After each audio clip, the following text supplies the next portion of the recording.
La deuxième épître de Paul aux Thessaloniciens chapitre 1. Paul et Sylvain et Timothée, à l'église des Thessaloniciens, qui est en Dieu notre Père et en Jésus-Christ le Seigneur, que la grâce et la paix vous soient données de la part de Dieu notre Père et du Seigneur Jésus-Christ. Nous devons, à votre sujet, frères, rendre continuellement grâce à Dieu, comme cela est juste, parce que votre foi fait de grands progrès et que l'amour de chacun de vous tous à l'égard des autres augmente de plus en plus.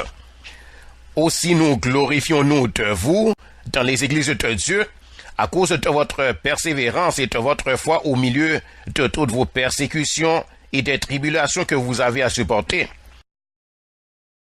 C'est une preuve du juste jugement de Dieu, pour que vous soyez jugés dignes du royaume de Dieu, pour lequel vous souffrez. Car il est de la justice de Dieu de rendre l'affliction à ceux qui vous affligent, et de vous donner, à vous qui êtes affligés, du repos avec nous, lorsque le Seigneur Jésus apparaîtra du ciel avec les anges de sa puissance, au milieu d'une flamme de feu, pour punir ceux qui ne connaissent pas Dieu, et ceux qui n'obéissent pas à l'évangile de notre Seigneur Jésus.